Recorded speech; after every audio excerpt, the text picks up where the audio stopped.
Hello dear students. तो आज का वीडियो जो है काफ़ी ज़्यादा इंपॉर्टेंट है सभी नीट एस्पिरेंट्स के लिए, यानी कि जो नीट की तैयारी कर रहे हैं, चाहे वो क्लास 11th के हों, क्लास 12th के हों, चाहे ड्रॉपर स्टूडेंट्स हों, सभी के लिए ये वीडियो काफ़ी ज़्यादा इंपॉर्टेंट होने वाला है। तो एंड तक मेरे साथ बने रहो, क्योंकि मैं आपके 4 प्रश्नों का जो आपके दिमाग में घूमता रहता है उसका जवाब देने वाला हूँ।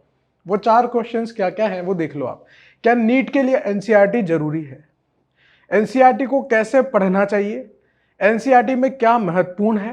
क्या एनसीईआरटी के अलावा कुछ और भी पढ़ना चाहिए?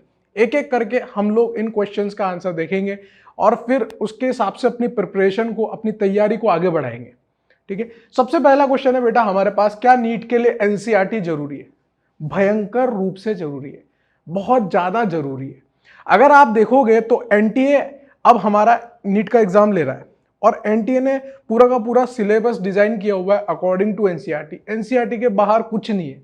अगर आप एनसीईआरटी नहीं देखोगे तो आपको पता ही नहीं चलेगा आपके सिलेबस में क्या क्या है, क्योंकि जो भी एनटीए सिलेबस देता है वो सिर्फ नाम देता है, उसके अंदर की चीजें जो है वो आपको एनसीईआरटी से पता चलेगी। तो पहली बात, एनटीए ने जो भी सिलेबस डिजाइन किया है वो एनसीईआरटी के अकॉर्डिंग किया है। NTA syllabus according to NCERT. तो हमें पता होना चाहिए एनसीईआरटी के अंदर क्या है, तभी हम लोग नीट की प्रिपरेशन कर पाएंगे। पहली इंपॉर्टेंट बात। दूसरी इंपॉर्टेंट बात, अगर आपको विश्वास नहीं हो रहा है कि एनसीईआरटी जरूरी है तो आप पिछले सालों के जो क्वेश्चंस हैं, प्रीवियस ईयर के जो क्वेश्चंस हैं, उनको ट्राई करके देखोगे तो आपको पता चल जाएगा कि वो सारे के सारे एनसीईआरटी से आए हुए हैं। और अगर आपको वैसे भी नहीं पता चलता तो आप अपने सीनियर से, जो ऑलरेडी किसी मेडिकल कॉलेज में जा चुके हैं, आप उनसे कांटेक्ट कर सकते हो। अगर आपके कोई जानकारी में है, आप उनसे पूछ के देखोगे कि कितनी ज़्यादा एनसीईआरटी जरूरी है, तो वो आपको कहेंगे कि 90% पेपर जो है वो एनसीईआरटी बेस्ड आता है, बस क्वेश्चन को फ्रेम करने का तरीका अलग हो जाता है, लेकिन इंफॉर्मेशन सारी एनसीईआरटी में छिपी होती है। तो यहां पर आपको क्या करना है, प्रीवियस ईयर क्वेश्चंस जो हैं वो लगभग सारे एनसीईआरटी से हैं। किससे हैं? एनसीईआरटी से हैं। बात समझ में? इसलिए बेटा एनसीईआरटी बहुत ज्यादा जरूरी है। एनसीईआरटी नीट के लिए भयंकर रूप से जरूरी है। सेकंड क्वेश्चन है हमारा, एनसीईआरटी को कैसे पढ़ना चाहिए। यहीं पे बच्चा सबसे ज्यादा उलझता है कि एनसीईआरटी को कैसे पढ़े। तो इसके लिए आपको क्या करना है, जो भी आप एनसीईआरटी खरीदो, जैसे मैं एक टीचर हूं उसके बावजूद मैं एनसीईआरटी खरीद के रखता हूं। ये देखो मेरे पास केमिस्ट्री की सारी एनसीईआरटी है। केमिस्ट्री का ये क्लास 12 की पार्ट 2 है, ठीक है। ये क्लास 11th की पार्ट 2 है, ये वाली क्लास 11th की पार्ट 2 है मेरे पास। ये केमिस्ट्री 11th की पार्ट 1 है मेरे पास, और ये वाली मेरे पास केमिस्ट्री 11th की पार्ट 2 है ना। केमिस्ट्री का टीचर हूँ, चारों केमिस्ट्री की मैंने बुक्स खरीदी हुई है एनसीईआरटी। जब मैं खरीद सकता हूँ तो आपको भी खरीदनी बनती है, क्योंकि आपका तो उसी से सिलेक्शन होना है।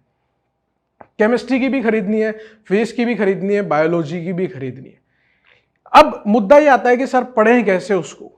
तो पढ़ने का तरीका मैं बताता हूं। जैसे मैंने एक एनसीईआरटी का ये स्क्रीनशॉट लिया हुआ है, chemistry in everyday life, class 12 का टॉपिक है, बहुत ज्यादा इंपॉर्टेंट टॉपिक है, जहां से एनटीए बार बार क्वेश्चन पूछ रहा है। जब से एनटीए आया है तब से तो एनसीईआरटी बेस्ड पेपर ही आ रहा है।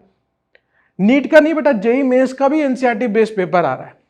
बात समझ रहे हो? अब देखो यहां पर पढ़ना कैसे है, मैं आपको बताता हूं यहां पर पढ़ना कैसे है।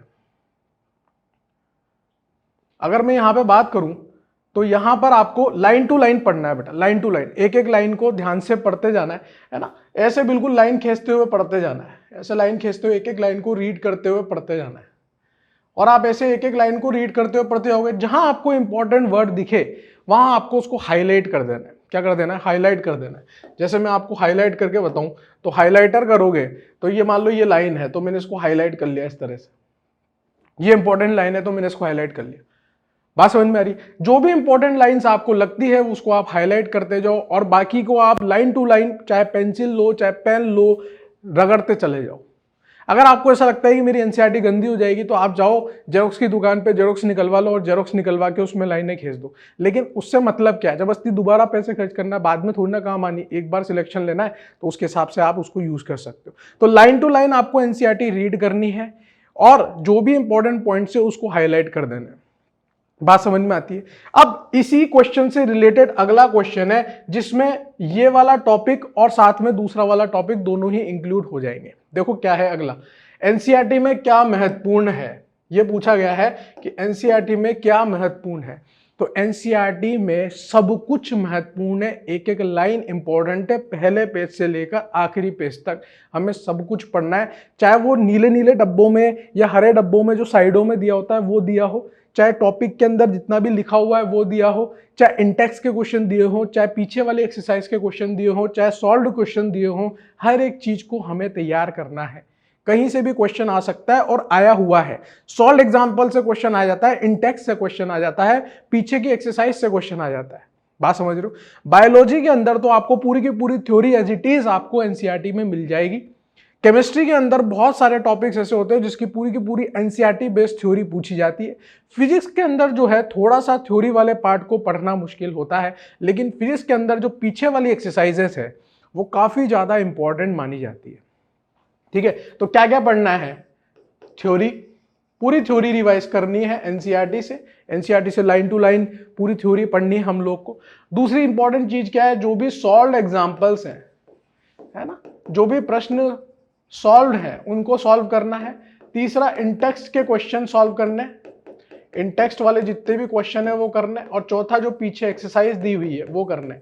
जैसे अगर मैं आपको कार्बनिक रसायन के बारे में बताऊं, ऑर्गेनिक केमिस्ट्री के बारे में, तो ऑर्गेनिक केमिस्ट्री को पढ़ने वक्त सबसे ज्यादा इंपॉर्टेंट चीज होती है कि सर हमें रिएक्शन याद नहीं होती।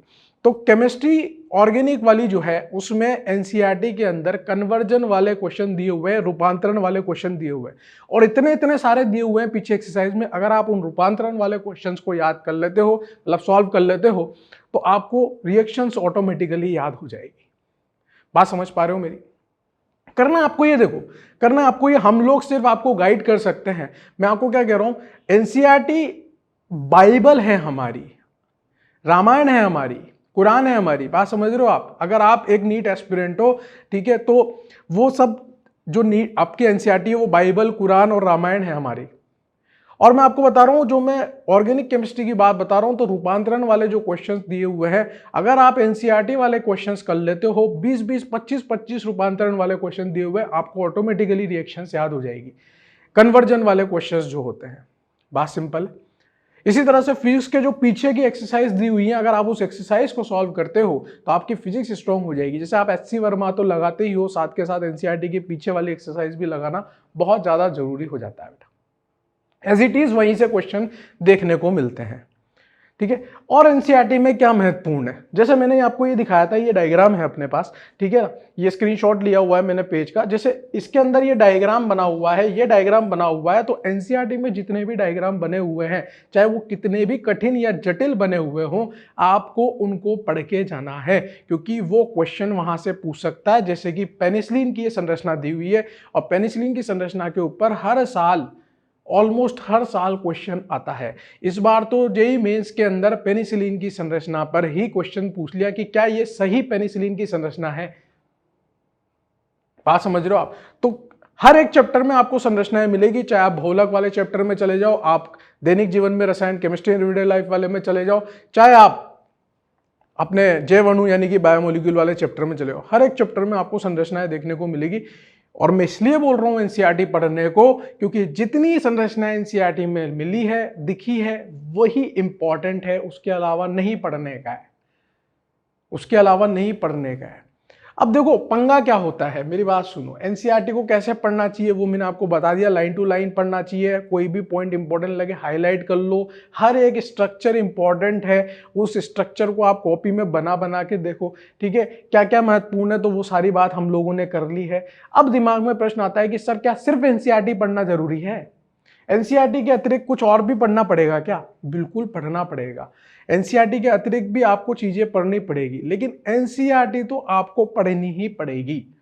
अब एनसीईआरटी जो है ना, उसके अंदर जो लैंग्वेज होती है, किसी एनसीईआरटी के चैप्टर में लैंग्वेज बहुत इजी होती है, किसी एनसीईआरटी के चैप्टर में लैंग्वेज थोड़ी सी हार्ड होती है। उसके लिए फिर कोचिंग का इस्तेमाल किया जाता है, उसके लिए टीचर की रिक्वायरमेंट पड़ती है, ताकि वो आपको इजीली उस चीज को समझा पाए। इसीलिए बेटा हर क्लास के बाद जब भी मैं पढ़ाता हूं, तो मैं हर क्लास के बाद आपको बोलता हूं कि ये एनसीईआरटी के इस पेज नंबर पे दिया हुआ है, उसको जाके रीड कर लो, ताकि आपके एनसीईआरटी भी साइड बाय साइड कवर होती रहे। मान लो कोई पॉइंट मुझसे छूट गया, या कोई पॉइंट मैंने गलत बता दिया, या मान लो इन केस कोई डाटा मुझसे मिस हो गया, अगर वो एनसीईआरटी में दिया हुआ है तो आप पढ़ लोगे। बात समझ में आ रही है? तो इसलिए एनसीईआरटी इंपॉर्टेंट है। एनसीईआरटी के अलावा 10% क्वेश्चन ऐसे होते हैं, मतलब हर सब्जेक्ट में, चाहे बायोलॉजी हो, चाहे केमिस्ट्री हो, चाहे फिजिक्स हो, हर सब्जेक्ट में 4-5 क्वेश्चन आपको ऐसे मिलेंगे जो एनसीईआरटी के बियॉन्ड थोड़े से हो जाते हैं। और बियॉन्ड कुछ भी नहीं होते बेटा, पूछने का तरीका अलग हो जाता है एनसीईआरटी से, वो भी कॉन्सेप्ट तो वही है, लेकिन उस कॉन्सेप्ट को थोड़ा बढ़ा चढ़ा के दे दिया जाता है। और उस कॉन्सेप्ट को बढ़ा चढ़ा के दे दिया जाता है तो हमेशा लगता है ये तो एनसीईआरटी से बाहर से आ गया। इसलिए फिर हमें एससी वर्मा वाली बुक पे जाना पड़ता है, फिजिक्स के लिए, बायोलॉजी के लिए हमें रिफ्रेशर्स बुक पे जाना पड़ता है, केमिस्ट्री के लिए रिफ्रेशर्स बुक पे जाना पड़ता है, कोचिंग के मॉड्यूल्स लगाने पड़ते हैं। भाई कोचिंग के मॉड्यूल्स की जरूरत क्यों पड़ती है, शीट्स वगैरह की जरूरत क्यों पड़ती है? क्योंकि उसमें एक फ्रेम्ड स्ट्रक्चर में हमें सारे क्वेश्चन देखने को मिल जाते हैं। हाँ भाई इसके बाद ये करना है, इसके बाद ये करना है, इसके बाद ये करना है। एनसीईआरटी में थोड़ा सा घिचपिच है, लेकिन अगर आप एनसीईआरटी पढ़ने की हैबिट डाल लोगे, एक बार रीडिंग हैबिट डाल ली, और अगर आपने वहां से खुद से क्वेश्चन फ्रेम करना चालू कर दिया, हर एक लाइन को पढ़ो और खुद से क्वेश्चन फ्रेम करने की कोशिश करो, तो फिर आपको किसी की जरूरत नहीं है। और एनसीईआरटी पढ़ के भी पूरे में से पूरे नंबर लाए जा सकते हैं। हालांकि गाइडेंस की रिक्वायर्ड हमेशा रहती है बेटा, कि गाइडेंस तो चाहिए, चाहे वो कोचिंग के रूप में मिले, चाहे किसी टीचर के रूप में मिले, ठीक है, गाइडेंस चाहिए रहता है। खुद से पढ़ने में और किसी के पढ़ाने में बहुत फर्क है, ठीक है। लेकिन एनसीईआरटी आपको पढ़ के ही जाना है, 100% मान के चल लो, इसके बियॉन्ड कुछ भी नहीं आने वाला। जो पिछले 2-3 सालों से पेपर बन रहे हैं वो तो पूरे एनसीईआरटी बेस्ड है, कुछ अलग नहीं है। बात समझ में आती है क्या? मेरे हिसाब से बात क्लियर होगी। और अगर आपको ऐसा लगता है कि हमें सर गाइडेंस की ज़रूरत है, तो हमारे एटूज इंडिया के अंदर चाहे इंग्लिश मीडियम के बच्चे हों, चाहे हिंदी मीडियम के बच्चे हों, सभी के लिए हमने बहुत सारे कोर्सेज बना रखे हैं नीट के ऊपर। चाहे वो क्रैश कोर्स हो, कोई बच्चा क्रैश कोर्स लेना चाहता है तो क्रैश कोर्स टाइप भी ले सकता है, जो फाइनल टच रिवीजन के नाम से फेमस है, ठीक है। और ईयर लॉन्ग कोर्स लेना चाहता है जो 11th का बच्चा है, तो 11th के लिए ईयर लॉन्ग कोर्सेज हैं, 12th के लिए ईयर लॉन्ग कोर्सेज हैं, ठीक है। तो आप वो भी खरीद सकते हैं। आप प्रॉब्लम सॉल्विंग कोर्स खरीदना चाहते हैं तो आप वो भी कर सकते हैं। Thank you so much, best of the luck for your future.